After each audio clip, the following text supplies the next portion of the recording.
Helo, Bethan dwi, a dyma Cariad, a da ni wedi gwneud 8 fideo pethau positif fedrwn ni wneud mewn cyfnod caled.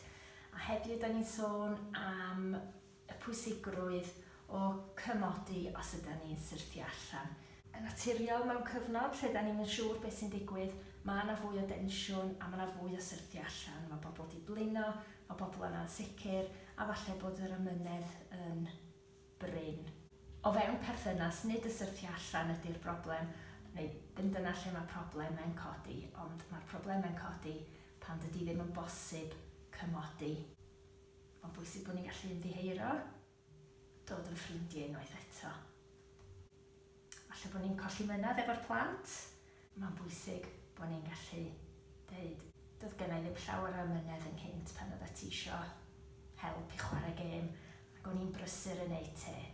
Tro nesa, be am i mi wneud hyn? Ni'n trafod pethau ar ôl iddyn nhw ddigwydd.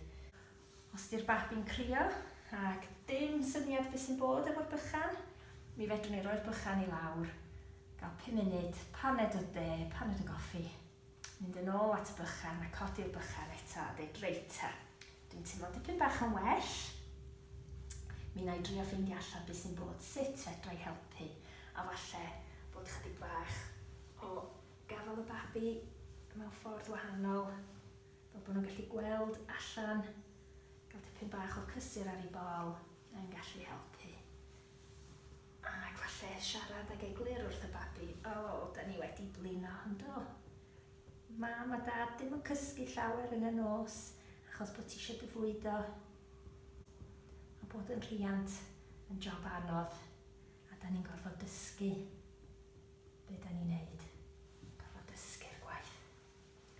A weithiau, mae'n iawn deud wrth y babi, dwi'n trio ngorau, dwi'n yn gwybod be wyt ti isio, ond dwi'n dal i dy garu di.